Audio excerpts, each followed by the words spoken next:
जी करता है उड़कर आऊं, सामने बैठूं और दोहराऊं, तुम जो हमारे मीत न होते, गीत ये मेरे गीत न होते, हंसते जो रंग न भरते, ख्वाब ये मेरे ख्वाब न होते, तुम जो हमारे। एक वर्ड है ना जिसे माइथोलॉजी में, हाँ माइथोलॉजी में जिसे फिनिक्स बर्ड कहते हैं। फिनिक्स की उम्र बड़ी लंबी चौड़ी होती है, लेकिन अब उसका अंत आने वाला होता है, जाती है एकदम से, गोता मारती है और आग में बस, उसके बाद फिर आग में से निकल के आ जाती है। ये उस बर्ड का कमाल है, फिनिक्स उसे कहते हैं।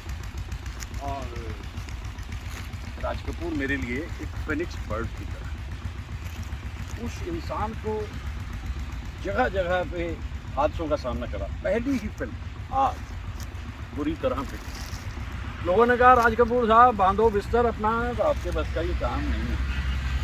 ऐसा है। अगली फिल्म बरसात हिट, उसके बाद आवारा सुपर हिट, उसके बाद फिर आहा पिक्चर जो है वो पिट गई। राज कपूर उठने वाले इंसान थे। और इसके बाद फिर स्त्री 400, क्या कमाल का इंसान, क्या जज्बा है। संगम बना के दुनिया को दिखा दिया कि हिंदुस्तान में बैठे बैठे यूरोप को देख लो। कलर्ड फिल्म इतनी खूबसूरत अंदाज में बनी, फाइटर है। और जिसे कहते हैं ना कि हर समस्या को सिंगों से पकड़ करके वो इंसान जीतता है। लेकिन फिर 1970 में जोकर का पिट जाना दुखदाई है। जोकर में तो सभी कुछ था जो कामयाबी की तरफ जाना चाहिए था, लेकिन ये तो पब्लिक है ना, या छुट्टी कर दी तो फिर सूखे पत्तों की तरह से पड़ा रह जाता है इंसान, कितना भी कामयाब क्यों ना हो। और राज कपूर तो कहते रहेंगे, इसके सिवा जाना कहाँ जाना है, इसके सिवा रहना यही है। पिट गई। इतने उदास हुए थे, सर पे दोस्तों के कांधे पे सर रख के रोया करते थे रातों को। कुछ ऐसे लोगों ने मुझे बताया चश्मदीद पे। उठ खड़े हुए, उठो अर्जुन उठाओ अपना गांडी और चल दो। और फिर उन्होंने बनाई एक बड़ी ऑर्डिनरी सी फिल्म जिसका नाम बॉबी, बड़ी ऑर्डिनरी। जोकर से उसका क्या मुकाबला। और ये फिल्म सुपर डुपर ऊपर हिट। राज कपूर को इतना पैसा मिला कि जितना नुकसान उन्हें हुआ था, लेकिन आर्टिस्टिकली भी मैं भी कहता हूँ मेरा नाम जोकर का कोई मुकाबला। तो फिनिक्स बर्ड है, आग में कूदता है, खत्म हो जाता है, तबाह हो जाता है, लेकिन फिर उसके बाद उठ करके चल देता है। ये है हमारा हीरो जिसे हम राज कपूर के नाम से जानते हैं। शूल भी मिले, फूल भी मिले, राज कपूर को फर्क नहीं पड़ा, बस वो चलते रहे। ऐसे कलाकार को कितनी बार भी मैं याद करूं। ये जो दरख्तों की कतार है, ये तो बिल्कुल एकदम से इतनी पोइटिकली या आर्टिस्टिकली आपको ये सोचने पे मजबूर ही कर देती है कि उस महान कलाकार के बारे में कहते चले जाओ। कभी सूखे पत्ते हैं उसकी ज़िंदगी में, और कभी हरियाली है, कभी सुनसान रास्ते हैं। राज कपूर तो राज कपूर ही रहते हैं, ये कमाल है। सूनी डगर का एक सितारा, झिलमिल झिलमिल रूप तुम्हारा, तुम जो हमारे मीत न होते, गीत ये मेरे गीत न होते। भाई कुछ तो ज़िंदगी में होना चाहिए ना कि जिसकी वजह से दिल लगे। और दिल लगता है तब जब ज़िंदगी में मोहब्बत मुस्कुराती गुनगुनाती चहचहाती है किसी की आमद से। और सृजनात्मक क्षमता भी बढ़ जाती है जब किसी की आमद ज़िंदगी में हो जाती है।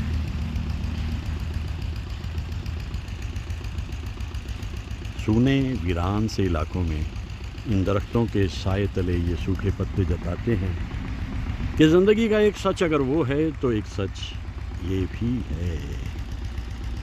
दोनों समय जो हैं उन्हें मुस्कुराते हुए बिताना, ये तय है।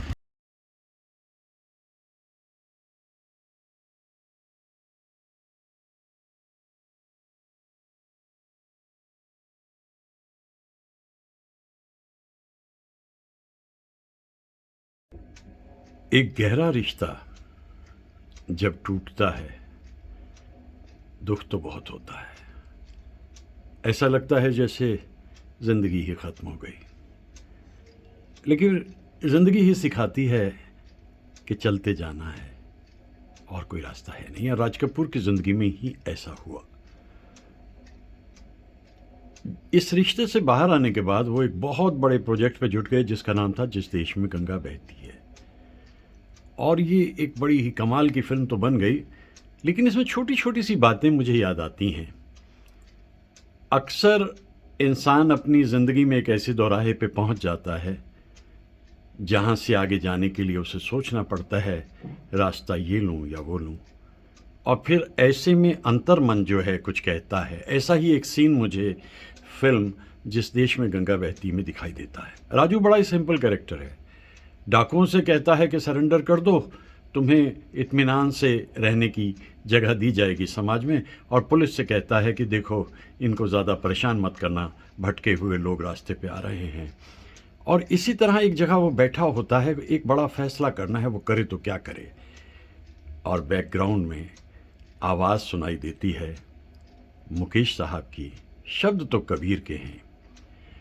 कबीर सोया क्या करे, उठ न रोवे दुख,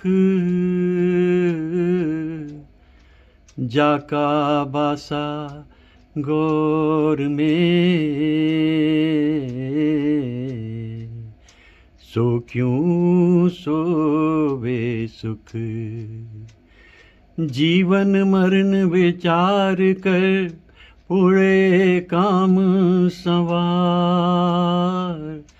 जिन पंथों तुझ चालना,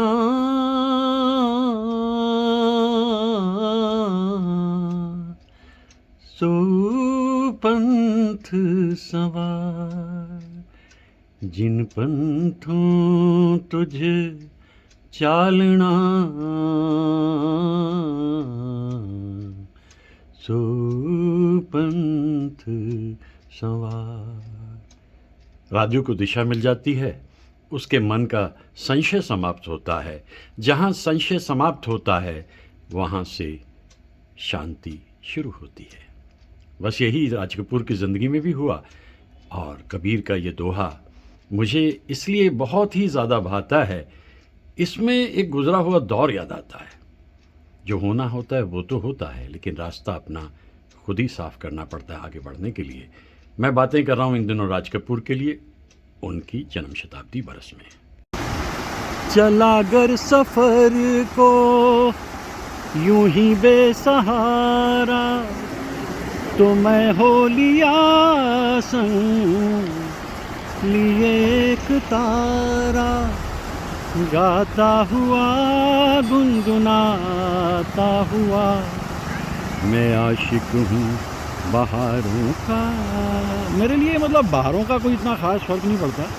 मुझे जहाँ भी बहते हुए आबशार दिखते हैं, नदियाँ दिखती हैं, जल दिखता है, मैं वहाँ रुक जाता हूँ और वहाँ मैं याद करने लगता हूँ उस दौर के कलाकारों को। अब ये गीत पिक्चराइज्ड है राज कपूर पे और मुकेश साहब ने गाया है।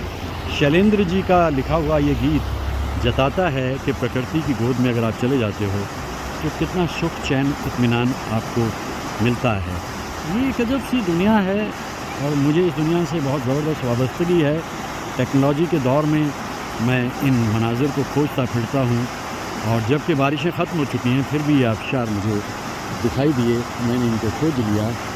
अरे चलते रहो कुछ ना कुछ हासिल होता ही है। और राज कपूर का जिक्र करें, इस गाने का जिक्र ना करें, इस फिल्म का जिक्र ना करें, बात बनती नहीं। आशिक फिल्म के सभी गीत कमाल थे, बेमिसाल।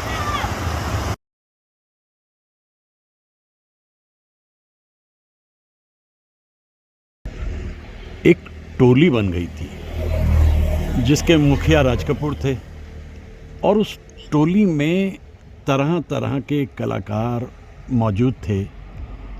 नरगिस शुरू के दौर में, फिर बदलती हुई हीरोइंस और बहुत सारी, शंकर जयकिशन, हसरत साहब, और फिर शैलेंद्र जी, और अलाउद्दीन खान साहब उनके साउंड रिकॉर्डिस्ट थे, और राधू कर्माकर कैमरामैन। एक टोली सी बन गई थी। और अलग बात ये रही कि वो तो आते जाते रहते थे, जो उनके जिन्हें हम कह सकते हैं कि साइड हीरोज़, हीरोइंस या और कलाकार। तो ये जो बरस है, इस बरस में मैं अकेले राज कपूर को नहीं याद कर रहा, मैं उस टोली को भी याद कर रहा हूँ। क्योंकि राज कपूर ने भी एक इंटरव्यू में कहा था कि भाई मैं क्या था, मैं तो इन लोगों की वजह से था जिन लोगों ने मेरा साथ दिया, वरना अपनी क्या हैसियत थी। तो ये एक दृश्य मुझे मिला सुबह सुबह, और मुझे यूँ लगा कि ये तो बेहतरीन एक शॉट बन गया देखते देखते, क्योंकि उस कलाकार के आसपास कितने गुणी इंसान मौजूद थे। और अकेले शंकर जयकिशन नहीं, दत्ता राम जी भी मौजूद, और सेबेस्टियन साहब भी मौजूद, और गाना गाते हुए, मैं आशिक हूँ बहारों का। इन सभी के मन में इतनी सम्मान थी राज कपूर के लिए कि जब ये लोग कुछ कहते थे, एक दूसरे से बात करते थे, तो एकदम जो बन के तैयार होती थी वो एक कमाल की फिल्म भी होती थी। और आते रहते थे अन्य कलाकार भी, और जाते रहते थे। राज कपूर वहीं के वहीं रहते। दुख हुआ देखकर कि RK स्टूडियो जो इतनी मोहब्बत से बनाया था राज कपूर ने नरगिस के साथ मिलकर, उसकी हैसियत ही ख़त्म हो गई, उसका वजूद ही ख़त्म हो गया, और बस यादों में हमारे बसता है ये RK स्टूडियोज़ और उसकी अपनी पूरी टोली। तो देखिए ये इनफरादियत, देखिए उस आर्टिस्ट की, उसे मालूम था कि इन सबको साथ लेकर के वो कमाल करके दिखाएगा, और वो कमाल करके दिखाता था। वो इंसान जिसका नाम था राज कपूर।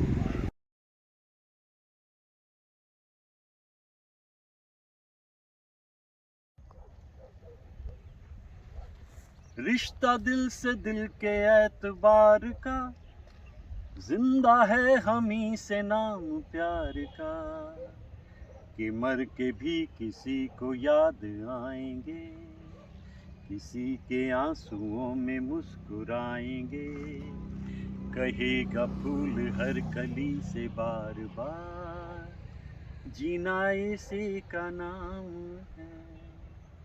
कि मर के भी किसी को याद आएंगे, किसी के आंसुओं में मुस्कुराएंगे, कहेगा फूल हर कली से बार बार, जीना इसी का नाम है। ये पंक्ति शैलेंद्र जी की इस पूरी ही टोली पे सही बैठती है, क्योंकि ये पूरी टोली दुनिया से जा चुकी है, जिसे मैं RK टोली के नाम से पुकारता हूँ।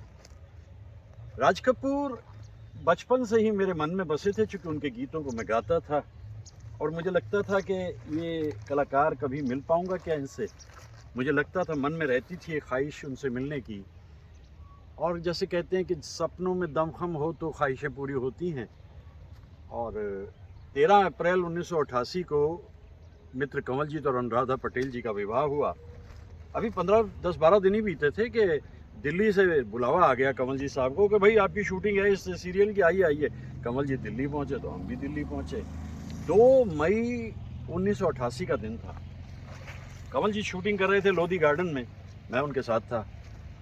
लगभग 1-2 बजे के करीब एक इंसान आया, उसने एक इनविटेशन कार्ड कंवल जी साहब को दिया। वो शूटिंग कर रहे थे और मैं अलग फासले पर बैठा।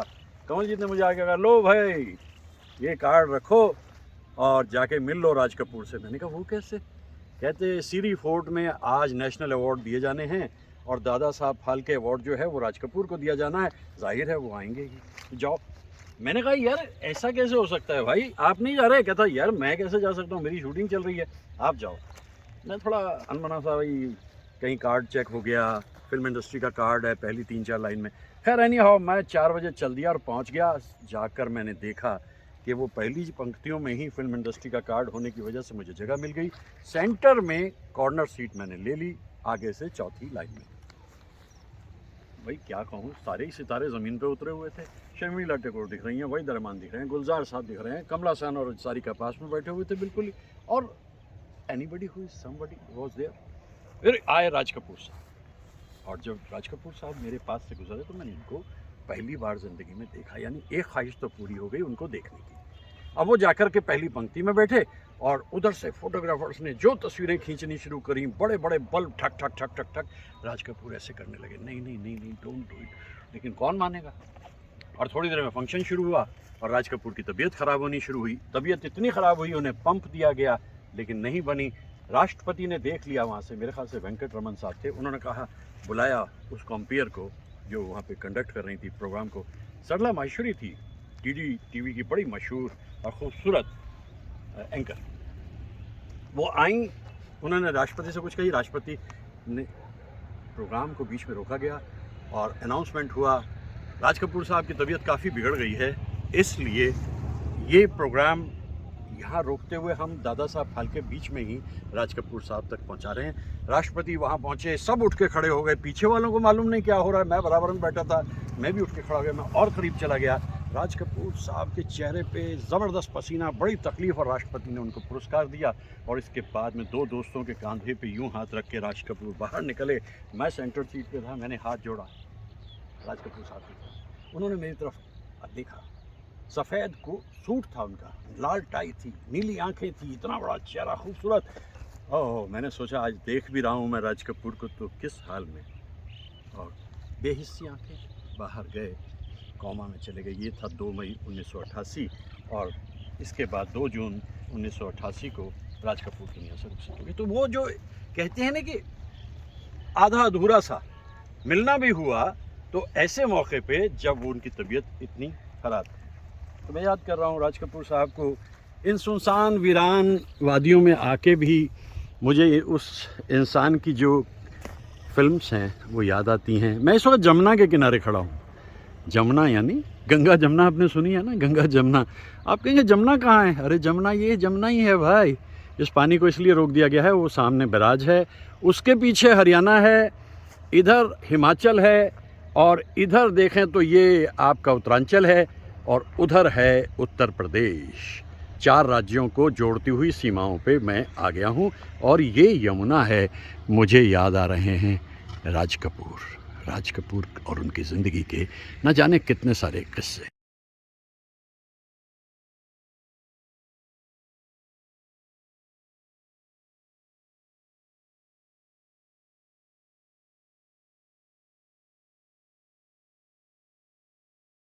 मैं बनाऊंगा, ये बना लेते हैं, एक ही बात है, उसमें कंसल्ट नहीं पड़ता।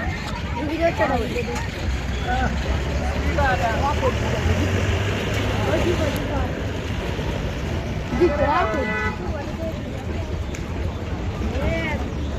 ये खोलना पड़ेगा, सीढ़ी हटाना है, ये यहाँ पे रखूँगा। शाबाश, चल भाई धीरे धीरे चलना, तो आराम से चलिए, आराम से, कोई जल्दी है नहीं, क्योंकि आराम से इधर यमुना है और इधर खूबसूरत हमारे मन में राज कपूर साहब हैं। होंगे राजकुंवर हम, बिगड़े दिल शहजादे, बिगड़े दिल शहजादे, हम सिंहासन पर आ बैठे, जब जब करे इरादे, जब जब करे इरादे, सूरत है जानी पहचानी, दुनिया वालों को हैरानी, सर पे लाल टोपी रुचि। मैं याद कर रहा हूँ राज कपूर को, क्योंकि ये उनकी सेंटिनरी है, उनका शताब्दी वर्ष है, और इसमें इस चीज़ को मैं यहाँ ज़्यादा नेचुरल फ्लेवर देने की कोशिश कर रहा हूँ, क्योंकि राज कपूर ऐसे ही मस्त इंसान थे। पहली फिल्म आग का गाना तो कोई बड़ा मस्त नहीं था, लेकिन आवारा से शुरू हुआ, आवारा हूँ या गर्दिश में हूँ, आसमान का तारा हूँ। और अब जो उनकी पूरी टोली है, आपकी टोली के अंदर अब अलग अलग तरह के कलाकार आ चुके हैं। शंकर जयकिशन मौजूद हैं और शैलेंद्र संतोष मौजूद हैं और मुकेश साहब तो विषय मौजूद हैं और अलग अलग तरह के गीतों को जो पिक्चराइज किया वो राजू कर्माकर ने किया। और वो दौर इस तरीके का था कि उसमें हम इन गीतों को सब कुछ सीखा। राज कपूर का जो अपना एक स्टाइल है उसमें शंकर जयकिशन पूरी तरह से कुछ बैठते हैं। ज़्यादातर गीत जो यमुना का किनारा है और मैं बेंगलोर वासियों को खास तौर से दिखा दूँ कि तुम लोगों को समझ नहीं आने का कि गंगा और यमुना का महत्व उत्तर भारत में कितना ज़्यादा है। कल मैंने गंगा के बारे में इतनी बातें की ऋषिकेश में, आज मैं यहाँ आकर के यमुना को गीता पेश करूँ और राज कपूर को। तो आज ये देखिए, अगर मैं उतरूँगा ना तो ऊँट का भरोसा किस करवट बैठेगा उसका पता कुछ नहीं लगता। तो ऊँट किस करवट बैठे मैं इसका इंतजार करूँगा, फिर मैं उतरूँगा और राज कपूर के बारे में कुछ और बातें कहता चला जाऊँगा। हाँ भाई, मेरे ख्याल से उतर लेते हैं। शुक्रिया। ओके, लगा दो सीढ़ी। बस हो गया काम, done done. Photo photo photo photo. बड़ी बड़ी कमाल की और इस सवारी के लिए जैसे ये राजस्थान में नहीं होता है, लेकिन यहाँ राजस्थान यमुना का किनारा है और मैं यहाँ पर मौजूद हूँ इस ऊँट की सवारी को करते हुए। बड़े अच्छे ढंग से इसको सजाया गया है और ये दरअसल राजस्थान के अंदर जब हम जाते हैं तो कदम कदम पे दिखाई देते हैं। रेगिस्तान का जहाज भी इसको कहते हैं। तो ऊँट पर पहले भी सवारी की, लेकिन पहली बार मैं देवानंद साहब को याद कर रहा था, तब मैं कह रहा था कि मुखार में जाएगा। आज मैं राज कपूर को याद कर रहा हूँ। कितना कुछ कह देने के बाद भी वो एक समंदर है राज कपूर। उनकी फिल्में देखिए, उनकी प्रोडक्शन, उनकी डायरेक्शन और उनकी टोली से कहते हैं, वो बड़ी कमाल की बात है। तो अब कहीं से यात्रा करना चाहिए ना। तो इस नौजवान ने बच्चे ने कहा भाई इस पर ज़रा फोकस डालना। ये देखो आज इसी उम्र से बच्चे काम करने लग जाते हैं तो कितनी खुशी होती है। आगे जाकर ये काम आज पूरे बात करने की जरूरत नहीं है। राज कपूर ने भी तो इतनी जल्दी अपना करियर शुरू कर दिया। अच्छा, फिर आज के लिए इतना काफ़ी। रुकते हैं और राज कपूर को याद धन्यवाद बंद कर सकते हैं।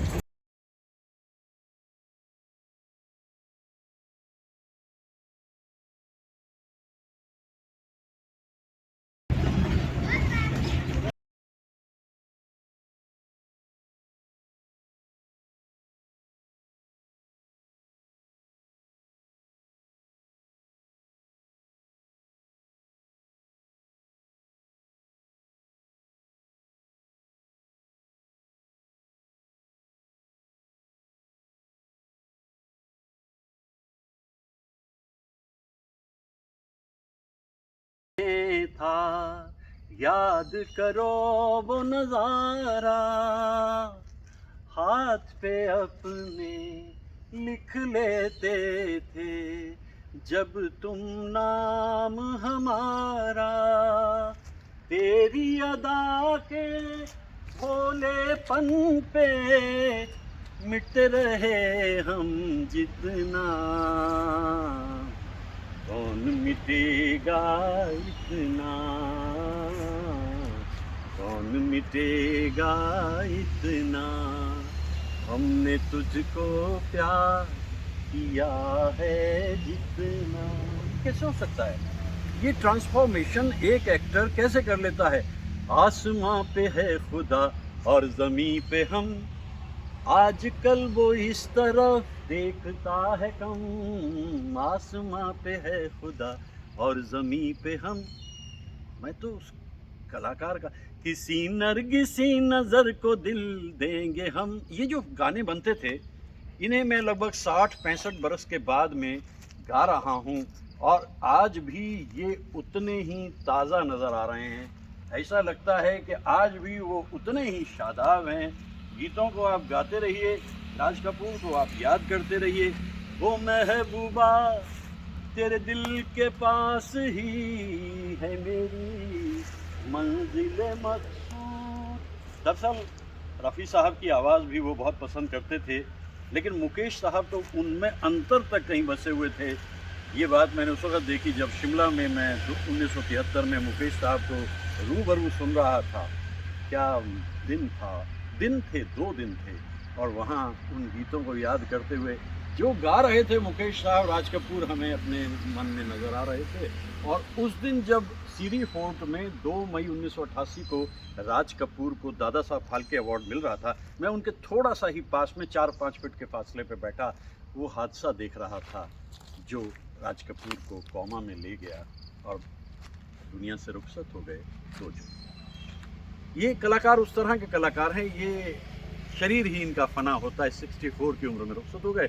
लेकिन आज अगर एक जगह जंगल में आ करके एक इंसान राज कपूर और उनके कार्यों को याद कर रहा है तो भाई बात कुछ बनती है, कुछ तो इस इंसान का अपना करिश्मा है। हाँ, फिर लेटेस्ट स्टेज तक आते उन्होंने क्या किया कि वो कुछ ऐसी सोशल फिल्म्स भी बनाने लगे जिनके अंदर एक मैसेज था, एक पैगाम था। राज कपूर के पास क्या नहीं था।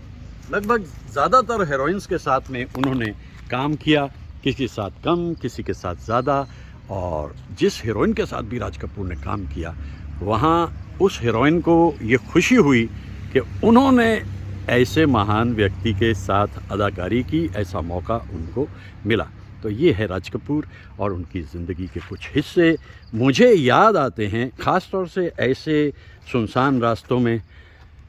आँख से जो एक बूंद गिरी है, हर सपने का मोल यही है, हर सपने का मोल यही है।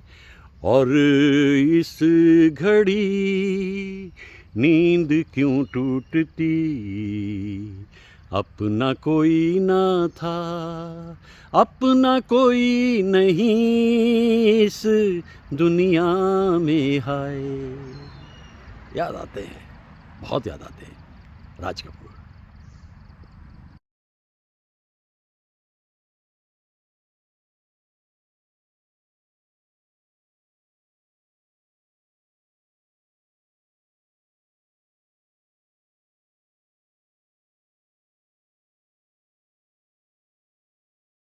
बनाते रहना और क्या रखता है। हाँ जी, लौट करके फिर वही अपना आ गए हैं गुड़ लेने के लिए। और हमारे बेंगलोर के दोस्तों ने तो इसको इतना पसंद किया है कि उन्होंने कलाकंद खानी छोड़ दी गुड़ को लेकर। तो एकदम गर्म। और मांगेराम जी से मैंने कहा कि भाई ज़रा आज मूँगफली ज़्यादा डाल दो, तो उन्होंने बाकायदा इसको तैयार किया है। और ये बड़ा लजीज होता है। जैसा आप जानते हैं गुड़ का फ़ायदा, गुड़ तो हर युग में हिंदुस्तान का हिस्सा रहा है, लेकिन ये फिरंगियों की चाल थी कि उन्होंने चीनी को सपोर्ट किया और गुड़ को छोड़ दिया। लेकिन हम अब लौट के फिर उसी जगह उसी बात को ध्यान रखते हुए क्या सिलसिला है।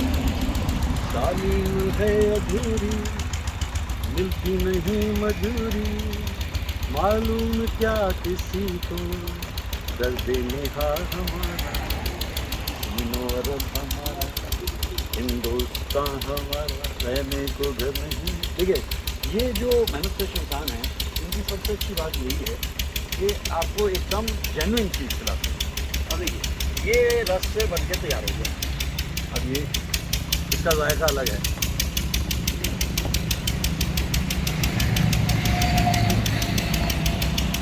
मेरा बस चले, मैं यहाँ से कुंटल के हिसाब से ले जाऊँ, लेकिन जब हम एयरपोर्ट पे पहुँचते हैं वो हमारे बैग को तोलते हैं। 15 किलो से ज़्यादा हुआ तो 1 किलो पे 400 रुपया एयरलाइंस ले लेती है। कोई बात नहीं, वो जाने। तो इसलिए इतना हम कर लेंगे भाई, कपड़े तो होते हैं, बैग तो होता है, कम से कम 8-10 किलो गुड़ तो हम यहाँ से लेकर के जाएँ। और अभी शुरू हुआ है नवंबर में, और नवंबर का शुरू हुआ ये गुड़ जो है अब ये अप्रैल तक आ जाता है। अप्रैल तक ये चलता रहेगा। और देखिए ज़रा इन लोगों की मेहनत देखिए, रात भर काम करते हैं। सोचिए, रात भर काम करते हैं।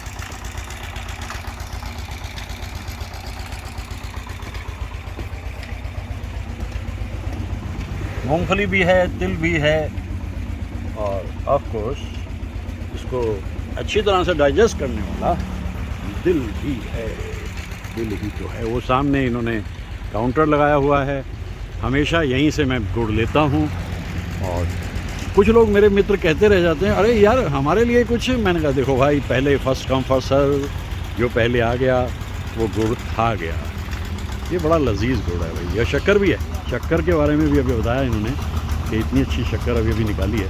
बस दिक्कत वही है, अगर ज़्यादा हो गया वज़न तो भाई 1 किलो पे 400 रुपया बहुत ज़्यादा हो जाता है।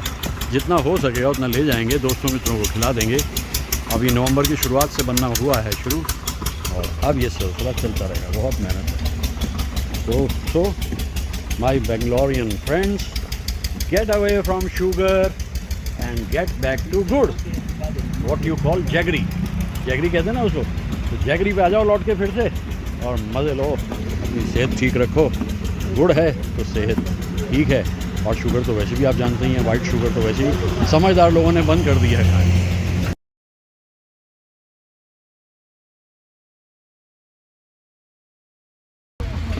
वाह, ये है उत्तर भारत का गुड़, लजीज लजीज। और शक्कर भी है भाई, शक्कर भी है। वो एक हमारे यहाँ कहावत है, गुरु गुड़ रह गया और चेला शक्कर हो गया। क्या क्या कमाल है भाई, उत्तर भारत का क्या कहना। सर्दी शुरू होने वाली है, अभी हुई नहीं है, और सर्दी शुरू होने से पहले ही गुड़ का आ जाना एक सुखद अनुभव है। ये देखिए, ये रस गन्ने के रस से इस तरह से ये इसे पकाते हैं और फिर यहाँ पे लाते हैं, यहाँ इसके पीसेस करते हैं और फिर ऐसे आप खाते हैं।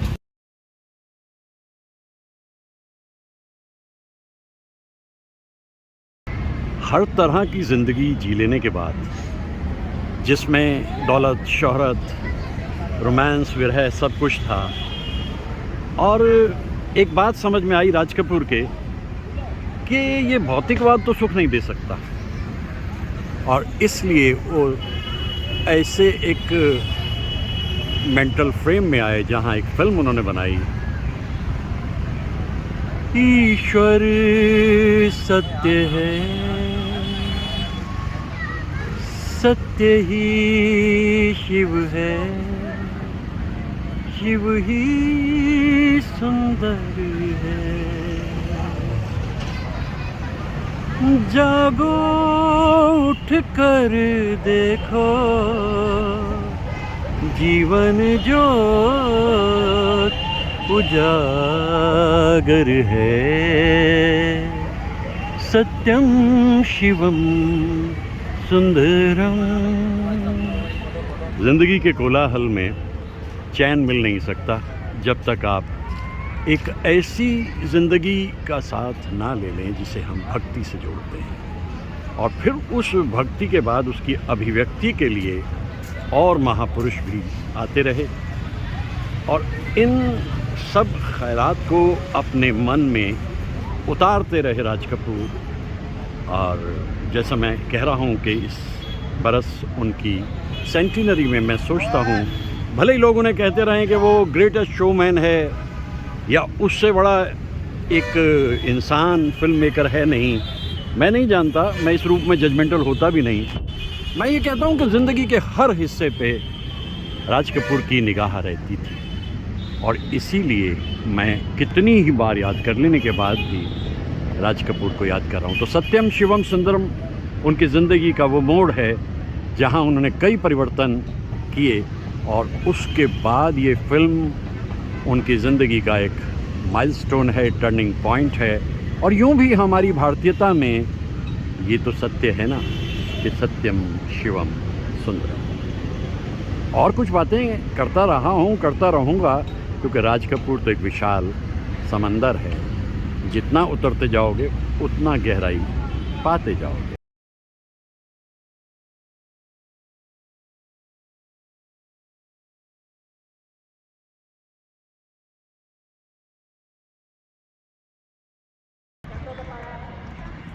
प्राचीन भारत की जो महत्व है वो इस बात में है, वहाँ सुरक्षा बड़ी मजबूत होती थी, द्वारपाल होते थे, और उसके अलावा जासूस होते थे, किसी बाहरी आदमी को आने का मौका नहीं मिलता था। कुछ ऐसा ही उत्तर प्रदेश में भी किया गया। उत्तर प्रदेश में ये किया गया है कि हमारा जो ज़िला है सहारनपुर, इसके जितनी तरफ से भी किसी राज्य से हम आते हैं, वहाँ ये द्वार और ये द्वार प्रतीक है इस बात के कि कोई अनवांटेड इंसान अंदर ना आए। धीरे धीरे सिक्योरिटी भी बढ़ेगी और धीरे धीरे यहाँ पर आना जाना ऐसे ही नहीं होगा, सोच के आना पड़ेगा। ये हर कोने पे शहर के इस द्वार को बनाने और इतने मजबूत स्तंभ हैं, ये ऐसा लगता है जैसे चाणक्य का जमाना, जैसे मगध की एम्पायर हो। ये खूबसूरत काम किया है उत्तर प्रदेश सरकार ने, तो बहुत अच्छा है। मजबूत पिलर्स हैं। आइए जाइए, इसके आगे उधर हरियाणा शुरू हो जाता है, ये उत्तर प्रदेश। ठीक है, कुछ आगे बढ़ते